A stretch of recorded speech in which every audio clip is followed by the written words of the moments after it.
Assalamualaikum warahmatullahi wabarakatuh, teman-teman santri Waalaikumsalam online. warahmatullahi wabarakatuh. Kembali lagi dengan saya Ahmad Royani dalam program Ngopi, Ngobrol Penuh Inspirasi.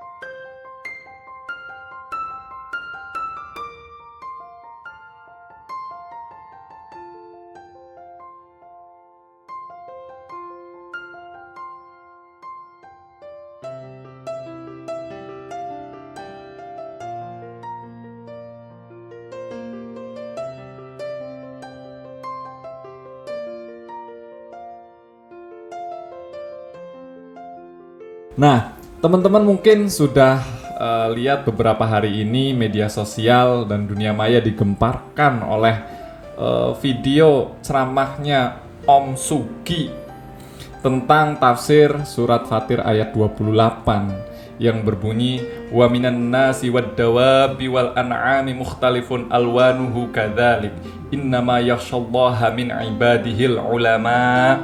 Nah, Ustadz ya, Om Sugi itu menafsirkan ayat tersebut itu bahwa hewan juga bisa dijadikan sebagai ulama selama dia takut kepada Allah. Jadi dia menafsirkan wa minan nasi wad dawabi, baik manusia maupun hewan-hewan itu bisa disebut ulama selama yakhshallaha, selama dia takut kepada Allah. Nah, biar lebih jelas kita lihat cuplikannya berikut ini. Ulama itu apa sih coba? Sebelum saya lanjut gubernur, ulama itu apa? Nah, itu nakliyahnya, akliyahnya, standar fikihnya. Ulama itu apa? Pewaris Nabi, orang yang ngerti ilmu agama lah intinya. Ya. Tapi ada satu ayat yang sangat tegas, nggak pakai bertele-tele, lugas tegas, redaksi bahasanya tegas. Perhatikan, wa minan nasi wad dawabi wal an'ami mukhtalifun alwanuhu kadzalik innama yakhshallaha min ibadihil ulama innallaha azizun ghafur. Perhatikan, kata Allah surat Fatir, buka ayat 2, kalau enggak 28, 29, buka itu. Di antaranya manusia. Jelas kan? Di antara manusia, di antara binatang, baik melata, apapun jenisnya, siapa yang takut kepadaku, maka dia ulama. Di antara manusia, di antara binatang, siapa yang takut kepadaku, maka dia ulama. Fatir 29, bukan? Kalau nggak 29, 28-nya, tapi insya Allah 29-nya.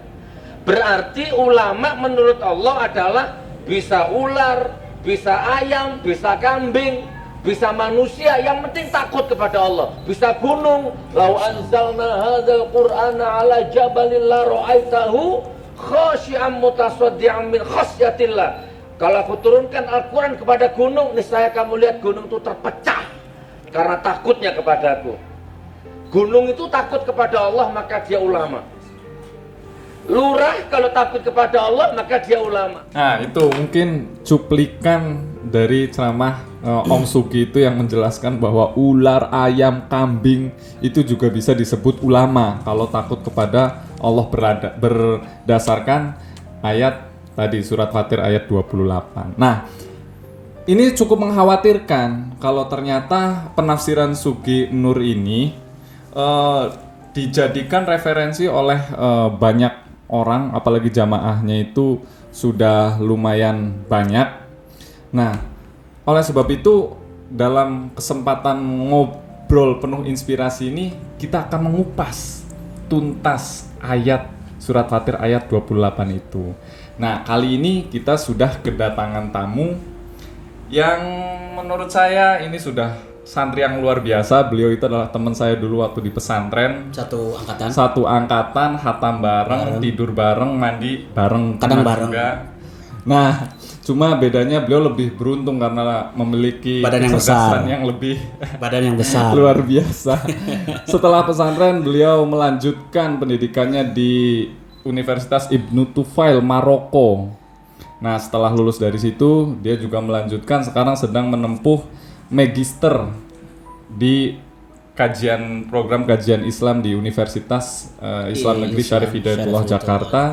Saat ini kesibukan beliau adalah mengajar di pesantren Ats-Tsaqofah Ciganjur, Jakarta Selatan. Nah, itulah mungkin sedikit profil beliau. Dialah Gus Nizar. Selamat Gus Nizar. Gimana kabarnya? Alhamdulillah, Gus Royani, kabar saya ya layaknya lelaki jomblo. Waduh, ini sekalian promosi. Salah satunya itu. Kesibukannya tidak ada lain hanya mencari seseorang yang pantas. Mencari jodoh. Mencari Subhanallah. jodoh gitu. Jadi siapa yang pantas itu salah satu kesibukan yang sedang Jadi saya geluti buat sekarang teman-teman ini. santri online masih terbuka lebar ya Gus ya. Insya Allah monggo. Luar Dengan biasa senang ini. hati. Yang penting bisa nyuci baju, Gus.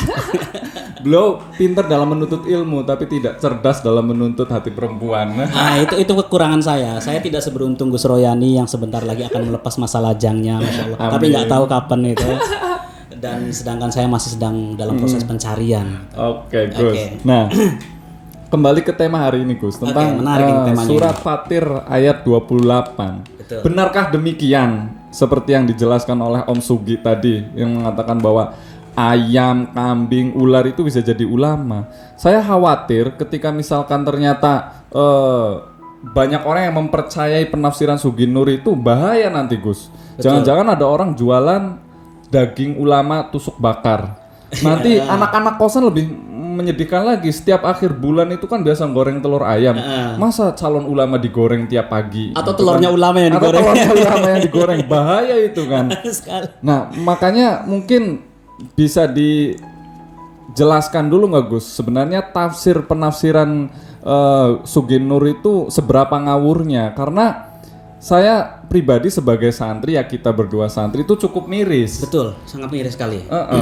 Ya makanya mungkin ini sedikit ngasih klarifikasi bahwa penafsiran yang betul bukan demikian ya Gus ya. Betul. Saya Gimana, Gus? melihat agak miris seperti ini bahwa ini adalah salah satu dampak banyaknya ulama-ulama yang sepuh telah wafat.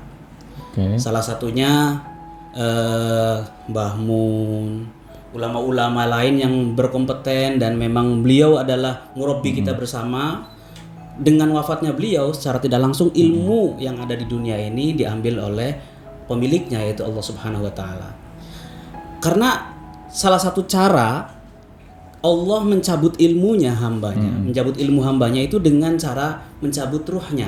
Seperti yang disebutkan dalam hadis Rasulullah mengatakan bahwa innallaha la yaqbidul ilma intiza'an yaqbiduhu minal ibad. Walakinnallaha yaqbiduhu biqabdil ulama. Jadi Allah itu mengambil ilmu di dunia ini tidak secara ujug-ujug, tidak secara langsung, ujug-ujug bahasa kempeknya ujug-ujug gitu. Karena kebetulan Tidak secara kontan. orang Cirebon dan dulu pesantren kempek kan tidak secara ujug-ujug gitu. Tapi dengan cara mengambil kekasihnya, ulama-ulamanya diwafatkan terlebih dahulu. Sehingga setelah itu kalau ulama sudah tidak ada, orang yang benar-benar faqih dalam bidangnya tidak ada, maka yang muncul adalah ulama-ulama yang seperti itu. Nah, ulama ayam, kambing ulama gitu. ayam, ulama kambing seperti itu. Oke. Nah, sehingga dalam hadis disebutkan hatta idza lam yabqa alimun ittakhadhan nasu ru'usan juhalan fasu'ilu fa'aftau bighairi ilmin fadallu wa adallu.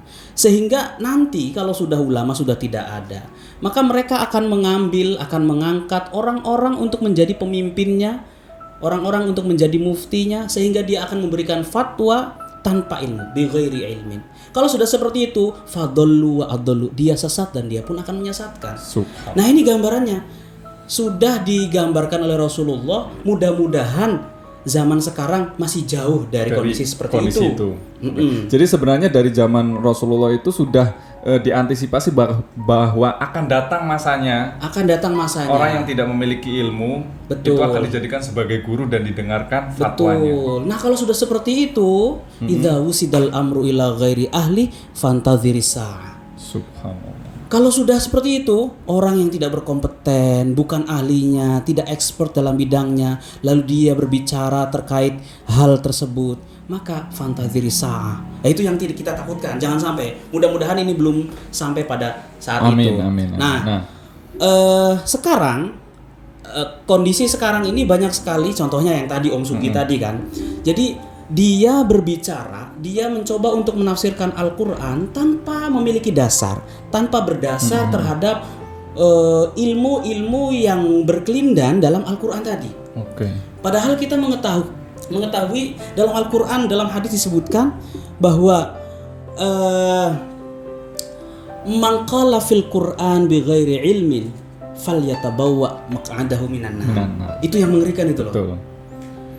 Jadi ketika kita mencoba untuk menafsirkan Al-Quran tanpa ilmu falyatabawa maka dia akan kembali, dia akan langgeng, dia akan kekal di neraka. Nah, ini salah satu kesulitan dalam menafsirkan Al-Quran. Kita tidak bisa sembarangan membaca ayat lalu menafsirkan, apalagi hanya berdasarkan terjemahan saja. Betul. Nah, itu yang saya lihat dari fenomena yang tadi dari Om Sugi tadi.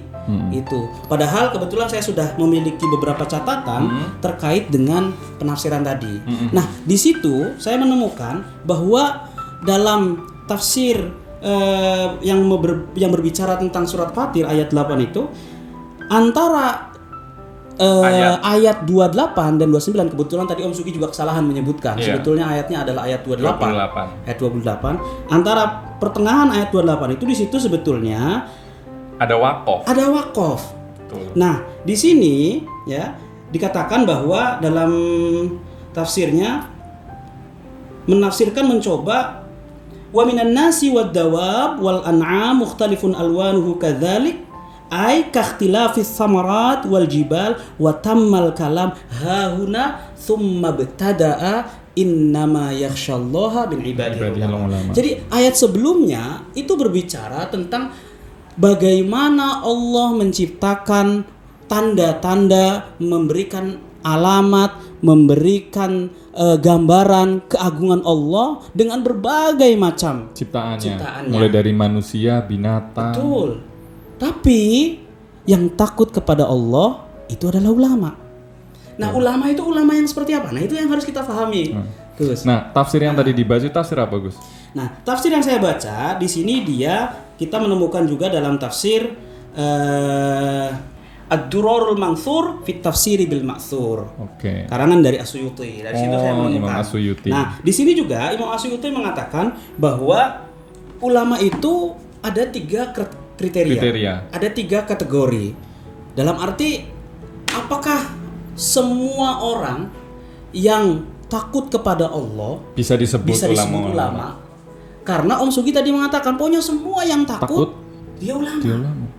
Jadi dia sudah menyempitkan kriteria ulama. Betul itu sekali. Ya. Dia sudah mencoba untuk menyempitkan kriteria ulama. Yang penting takut kepada Allah, dia ulama. Nah, padahal dalam tafsir tersebut, Ad-Durarul Mansur fi Tafsiri bil Ma'tsur, Imam Suyuti mengatakan bahwa al-ulama salasa. Ulama itu ada 3. Yang kriterianya. Bukan ulama ada 3, tapi kriteria ulama itu ada atau pembagiannya, mohon maaf. Pembagiannya.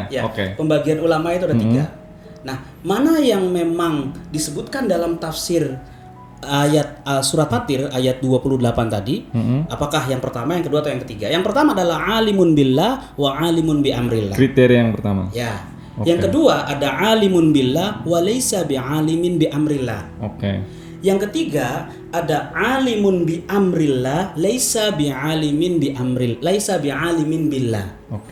Itu. Nah, yang pertama ini. Yang pertama ini yang sebetulnya adalah tafsir dari surat Al-Fatir ayat 28. Alimun billah wa alimun bi amrillah. Yang dimaksudnya adalah alladzi yakhshallaha, orang yang takut kepada Allah, wa ya'lamul hududa wal faraid. Jadi tidak berhenti sampai takut kepada Allah saja, Tidak tapi hanya ada kelanjutannya. Ada kelanjutannya. Tuh. Kalau hanya berhenti kepada Allah saja, takut pada Allah, maka semua orang yang memiliki ketakutan pada Allah maka dikatakan ulama. Oke, dan itu salah. Bukan salah, belum tepat. Belum tepat. Ya, belum Masih tepat. kurang. Masih kurang. Oke. Karena kalau pentafsiran yang tepat menurut Imam Suyuti dalam tafsirnya tadi bahwa alladzi yakhshallah, dia takut kepada Allah dan dia mengetahui alladzi ya'lamu al-hududa wal faraidha, ai syara'i'illah, syariat-syariat Allah. Jadi ketika dia takut kepada Allah dan dia pun tahu bagaimana cara menjalankan agama Allah, bagaimana cara beragama dengan benar, Oke. mengetahui batas-batasan agama, mengetahui kewajiban, rukun, sunnah dan lain sebagainya, Syariat-syariat agama. syariat-syariatnya. Oke. Nah, kalau sudah seperti itu, maka dia bisa dikatakan ulama dan itu adalah gambaran dari pentafsiran ulama dari ayat Al-Fatir, surat Al-Fatir ayat 28 Oke, tadi. itu yang pertama. Yang pertama. Baru kita Coba lihat. kita gambarkan dengan tadi penjelasan Om Sugi itu tadi. Kan sangat jauh sekali. Betul. Karena apa? Karena Om Sugi mencoba untuk menggabungkan antara dua kalimat atau dua putusan ayat, ya, dua pembahasan yang sebetulnya berbeda. Di situ ada waqaf bahwa dalam tafsirnya pun di situ mengatakan waqad tamma hadhil kalam wabtada'a bi innama yakhshallah dan seterusnya. Iya, jadi di situ kan sudah jelas kan bahwa di mushaf juga di situ ada tanda qaf lam yang artinya kalau dalam ilmu tajwid itu kan al-waqful aula. Betul. Di situ ada waqaf. Itu baru kita kritisi dari segi ilmu tajwid saja. Iya. Bahwa ada waqaf, ada ibtida, kapan kita harus berhenti di bacaan itu, kapan kita harus memulai, dan itu akan berimbas kepada pemaknaan atau penafsiran ayat Al-Qur'an. Karena kalau tidak itu bisa jadi serampangan. Kalimat yang seharusnya sudah beda digabung-gabungkan, akhirnya ayam jadi masuk Semuanya. ulama. Padahal ilmu tajwid ilmu yang sangat dasar ya Gus ya. Betul. Tajwid. Nah yang kedua nih, macam yang kedua bahwa alimun billah walaysa bi'alimin bi amrillah. Dia takut pada Allah, alladzi yakhshallaha wa la ya'lamul hududa wal faraid. Dia takut kepada Allah tapi dia tidak mengerti bagaimana batasan-batasan dalam beragama, bagaimana kewajiban, kesunahan, rukun dan lain sebagainya. Oke. Nah, kalau yang kedua ini, kalau yang saya baca bahwa untuk mencoba menafsirkan ayat tadi, macam yang kedua ini kurang tepat. Kurang tepat. Ya, kenapa? Karena disebutkan dalam tafsir Imam As-Sa'di, dia mengatakan fakullu man kana billahi a'lam kana aktsaru lahu khasyah. Oke. Jadi Imam As-Sa'di mengatakan bahwa setiap seseorang yang semakin tahu lebih jauh tentang Allah, tentang batasan dalam beragama, tentang agamanya, tentang ajarannya dan lain sebagainya, lebih dalam, lebih banyak, maka rasa takut pada Allah pun akan lebih tinggi. Oke. Dari situ mengatakan bahwa alladzi yakhshallaha huwal ulama. Wal ulama. Wala yakhsha faqad bil khasyah walakin bil ilm awil bil ulum. Oke. Jadi ketakutan itu bukan hanya dengan rasa ketakutan takut saja. biasa saja. Iya, tapi didasari Rasa dengan takut keilmuan. yang didasari oleh keilmuan. Keilmuan. Contoh gampangnya seperti ini deh, kalau misal agak ribet. Kita kan dulu kan di pesantren. Di pesantren kan takut banget sama payah itu. Iya. Takut banget. Seakan-akan jalan aja sambil nunduk-nunduk gitu kan. Betul. Nah, kenapa kok bisa seperti itu? Karena kita tahu bagaimana kealiman beliau, Karena bagaimana mengetahui karisma karismanya beliau. Iya.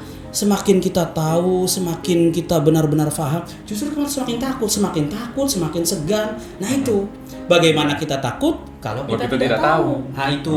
Oke. Jadi bukan sembarang takut seperti rasa takut orang biasa ya. Betul. Oke. Itu macam yang kedua. Nah, macam yang ketiga yaitu adalah alimun alimun bi amrillah wala alimun billah. Dalam arti dia alladzi ya'lamu al-fara'id wal hududa wala yakhshallah. banyak sekarang kan ilmuwan-ilmuwan ahli fikih, ilmuwan-ilmuwan umum dan lain sebagainya. Dia faham tentang batasan-batasan. Contohlah kita lah, masih kita ya. Kita kan kadang tahu batasan-batasan dalam fikih, batasan-batasan dalam beragama, tapi sering melanggar sedikit-sedikit maksiat dan lain sebagainya. Kenapa? Karena kita belum memiliki ketakutan pada Allah. Oh, nggak ada orang, nggak ada siapa-siapa.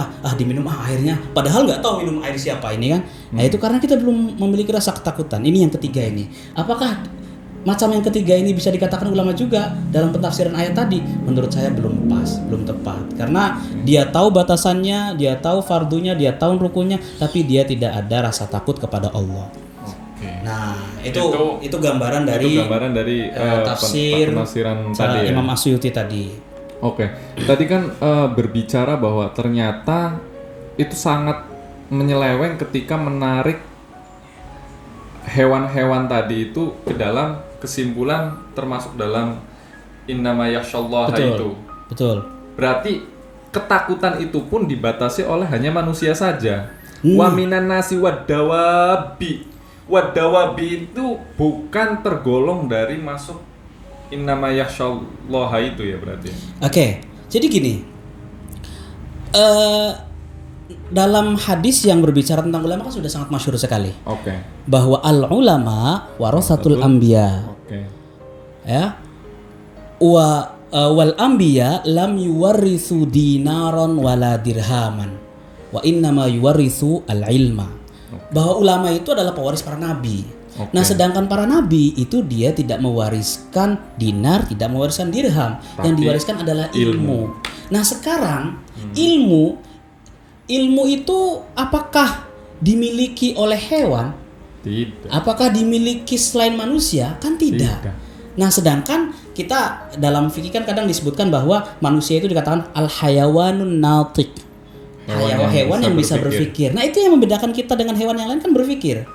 Nah, oleh karena itu, bagaimana kita bisa mengetahui Allah, bagaimana kita bisa memahami syariat Allah, bagaimana kita bisa memahami hukum Allah kalau kita tidak berpikir? Betul. Apakah ketakutan kalau yang dicontohkan oleh Om Sugi kan gini contohnya dalam klarifikasinya itu ketika itu ada buaya. Buaya itu mau mencoba untuk memakan sapi. Ya, mau makan sapi sedangkan sudah sampai setengah tapi sapi itu dikeluarkan. Nah, pada saat itu Om Sugi mengatakan memberikan sebuah kesimpulan konklusi bahwa buaya ini itu dia merasa takut. Merasa takutnya kenapa? Karena sapi itu sedang hamil. Akhirnya sapinya dikeluarkan dari buaya yang padahal sudah dimakan sampai setengah badan itu tadi. Nah, itu adalah salah satu contoh bahwa buaya itu takut pada Allah. Itu juga ulama. Loh, saya berpikir, apakah ketakutan hewan itu atas dasar nalar, atas dasar rasio, atau hanya insting saja? Betul. Nah, itu kan. Nah, sedangkan hewan itu tidak memiliki pemikiran, tidak memiliki akal. Oleh karena itu, hal-hal yang seperti itu adalah didasari bukan dengan nalar atau dengan akal, tapi karena insting mereka. Insting mereka, contoh, kelelawar itu dia keluar malam. Nah, dia itu pada saat gelap, kenapa ketika berterbangan dia tidak nabrak? Karena instingnya sudah kena. Oh, di depan ada benda padat ini, maka saya harus ambil kanan. Itu insting, bukan karena berpikir.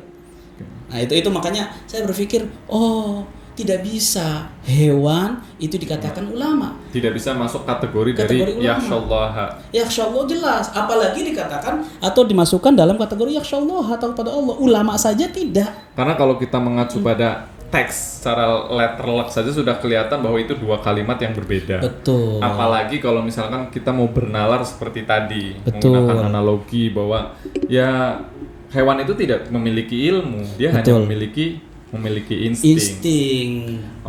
Itu kan tadi berbicara tentang penafsiran ayat itu ya Gus. Mungkin sekarang juga memang term ulama itu sekarang itu sudah mengalami pergeseran makna sepertinya itu. Betul. Bukan hanya hewan saja. Jadi sebenarnya setelah saya mengamati, saya kan juga sering mengamati ceramahnya Om Sugi ini ya. Sebenarnya dia sudah jauh lebih baik, Gus. Dari yang dulu. Dulu itu beliau itu sering menghewan-hewankan ulama. Iya, betul. Sekarang itu mengulamakan hewan, udah hijrah.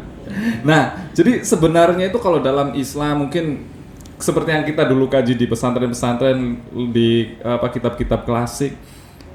Ulama, definisi ulama itu apa sih sebenarnya?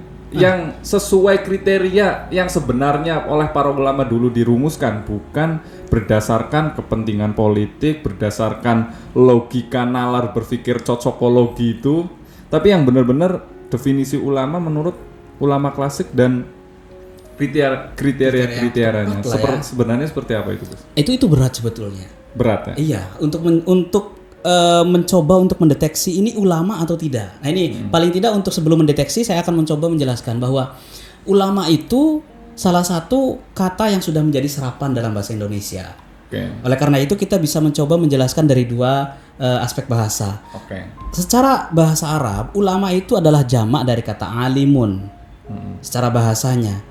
Oleh karena itu kumpulan orang-orang yang memiliki pengetahuan itu dikatakan ulama. Jamak. Ya, jamaknya alimun, orang mengetahui. Oleh karena itu siapapun yang mengetahui, Einstein dia pengetahui, dia ulama. Dia orang yang alim. Tertentu pada ilmu pengetahuan agama. Tidak tertentu pada ilmu pengetahuan agama secara bahasa. Karena apa? Karena secara bahasa hanya orang yang memiliki pengetahuan. Baik dia ahli matematik, baik dia ahli fisika dan lain sebagainya, itu ulama. Itu ulama secara bahasa. Secara bahasa. Ya, alim mufradnya alimun, jamaknya adalah ulama. Nah, sedangkan ketika bahasa ulama itu sudah menjadi serapan di dalam bahasa Indonesia, ulama itu hanya bermakna satu orang. Ya, bukan lagi plural. Bukan lagi plural, jadi singular. Jadi hanya orang yang ngerti itu ulama dalam bahasa Indonesia. Oleh karena itu Majelis Ulama Indonesia itu tergantung dia makainya apa. Kalau pakainya pakainya jamak ya berarti Arab, kalau pakainya Indonesia itu berarti ulama satu. Nah, setelah itu ulama ini kita kenal dengan istilah kiai sebetulnya. Kalau dalam kampung ya, dalam pesantren kita kiai. Saya manggil yai gitu kan. Nah, ulama ini kan adalah gelar pemberian yang diberikan oleh masyarakat sebagai apresiasi atas keilmuan yang dimilikinya. Nah itu yang benar, karena ulama itu sebetulnya bisa dibuat. Contoh, ulama pers sangat mudah sekali. Ulama pers itu mereka yang punya media. Setelah itu mengkonsep, saya ulama dan lain sebagainya, mencoba kalau kata Gus Mus itu cukup dengan menghafalin hadis-hadis yang singkat. Setelah itu dia mengatakan bahwa beri tausiah, terus innamal a'malu binniyah wa innamal likulli imrin dan seterusnya. Ulama pers itu. Ada lagi ulama pemerintah. Ulama pemerintah, ulama yang diciptakan pemerintah. Ada lagi juga mereka adalah ulama pribadi. Ulama pribadi itu gampang sekali. Saya beli sorban yang harganya 100.000, beli peci dan lain sebagainya, lalu merekam mengatakan ulama dan sebagainya. Itu juga ulama. Nah, yang paling penting definisi ulama itu adalah orang yang memiliki keilmuan yang mumpuni dalam bidang agama, ini secara istilahnya, memiliki kemampuan dalam bidang agama, dan gelar ulama, gelar kiai, gelar syekh itu adalah gelar yang diberikan oleh masyarakat sebagai apresiasi atas kiprah dia membangun masyarakat sekitar. Makanya sangat berat sekali untuk dikatakan sebagai ulama, itu sangat berat sekali. Karena apa? Karena ulama itu adalah orang yang alladzi ya'malu bi'ilmihi. Coba, gimana tidak beratnya? Mereka melaksanakan rutinitas kesehariannya atas apa yang dia ketahui. Atau berdasar apa yang dia ketahui. Loh, sekarang kita tahu itu kadang nggak boleh, kadang masih dilanggar, masih dilakukan. Bagaimana kita dikatakan ulama? Kita nggak boleh mencaci itu, kita nggak boleh mencaci orang lain, ternyata masih dilanggar. Nah itu karena ulama itu ya alladzi ya'malu bi'ilmi, mereka yang beramal dengan ilmunya. Makanya sangat berat sekali. Jadi sebenarnya kalau kita mengacu ke kriteria itu tidak sembarangan orang bisa menjadi ulama ya. Betul. Sangat berat sekali.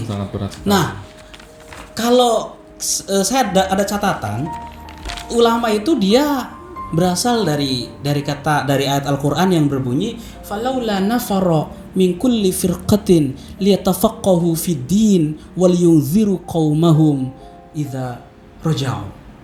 Itu justru definisi ulama itu sebenarnya berangkat dari ayat itu. Kalau saya melihat seperti itu. Bukan dari Bahwa ulama surat salah Al-Fatihah. satunya, Oh, salah satunya itu. ya. Oke. Bahwa ulama itu harus dia mutafaqih fiddin. Ahli fikih. Maksudnya ahli fikih itu dia bisa berkompeten dalam hal ilmu-ilmu agama yang nanti akan mampu liyung ziru qaumahum, memberikan arahan, membimbing, memberikan nasihat masyarakat sekitar untuk bersikap yang baik dan lain sebagainya. Nah, kriteria seseorang itu dikatakan ulama itu sangat berat sekali. Sangat berat. Contoh, paling tidak dia harus mengetahui ilmu tafsir. Dia harus mengetahui tafsir.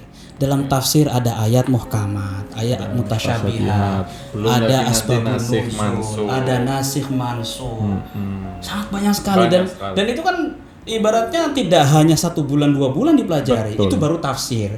Belum lagi Belum tajwid. lagi tajwid. Yang tadi kan ternyata di situ di tajwidnya sudah ada tanda wakofnya, tapi maka dilabas saja. dilabas Padahal itu yang aja. sudah jelas-jelas kelihatan. yang jelas kelihatan. Oke. Dan tajwid pun ilmu sangat dasar sekali. Betul. Ada izhar, ikhfa, idgham, Oke.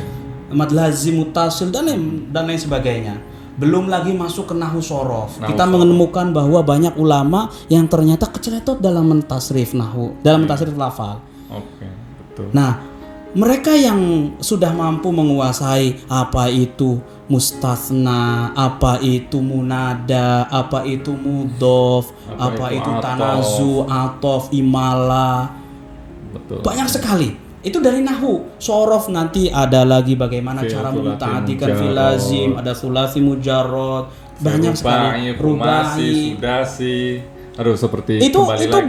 belum masuk ke ilmu hadis. Belum lagi. Belum masuk ke ilmu kalam. Ilmu hadis ada hadis mutawatir, ada hadis ahad, Belum ada hadis mukhtaliful sahih, hadis, ada lagi bagaimana mukhtaliful ketika hadis. hadis-hadis itu bertentangan. Nah, itu kan sangat banyak sekali ilmu kalam. Nah, ulama ketika kita bisa memberikan apresiasi atas kiprahnya, lalu kita menyebutnya sebagai ulama, sebagai kiai, sebagai syekh, paling tidak dia memiliki kapasitas keilmuan seperti itu. Oleh karena itu, saya masih belum bisa menyebut orang yang ibaratnya secara kemampuan belum memiliki kriteria-kriteria disebut ulama. Cukuplah Kang saja, kalau di Cirebon itu Kang, apalagi ajengan mungkin ya, ajengan atau ustadz. Tapi untuk mencapai derajat ulama itu sangat berat sekali. Sangat berat. Belum lagi dia harus menguasai sejarah Islam. Belum lagi dia harus menguasai itu kan Quran, hadis, ijma'nya, kiasnya aja sangat banyak sekali. Nah, oleh karena itu untuk mengetahui bahwa itu ulama itu tidak mudah. Apalagi hewan. Apalagi hewan. Apalagi hewan dengan dasar ketakutan kepada Allah, lalu dia dikatakan ulama. Itu jadi kalau saya analogiin itu sangat sempit sekali ya, ketika misalkan karakteristik ulama atau ya salah satu ciri-ciri ulama itu disempitkan hanya menjadi takut kepada Allah, itu bahaya. Sangat bahaya sekali. Itu sama aja kayak misalkan ciri-ciri mobil itu banyak. Salah satunya misalkan punya roda 4, minimal 4, minimal 4, maksimal terbatas misalkan. Punya 2 pintu, misalkan punya mesin. Ini kalau misalkan saya persempit syarat mobil itu 1, yang penting punya ban. Itu juga sudah merusak definisi kan ya Gus? Betul. Apalagi ini ulama didefinisikan hanya kriterianya 1, yaitu takut. Takut itu pada Allah saja. sangat benar-benar menyesatkan ya Gus ya. Nah, salah satu kriteria dasar dalam menjadi ulama itu bukan hanya mutafaqih fiddin saja, tapi ulama itu adalah alladzina yanzurunal ummah bi'ainir rahmah. Bi'ainir rahmah. Bi'ainir rahmah. Dengan pandangan penuh kasih sayang. Dengan pandangan penuh kasih sayang. Jadi ulama itu tidak hanya cakap dalam ilmu agama, tetapi juga dia yang melihat masyarakat dengan pandangan yang penuh kasih sayang. Betul. Nah, ngomongin Ainir Rohmah nih Gus, saya jadi ingat sebuah kisah yang dulu sering kita dengar di Kempek dulu waktu kita masih di kita pesantren. sering dengar cerita itu. Ada kisah Nabi Muhammad bagaimana memandang salah satu sahabatnya yang datang, dia habis melakukan maksiat terus minta kafarat gitu. Gimana coba Gus? Ya, jadi waktu itu kan sahabat datang ke Rasulullah.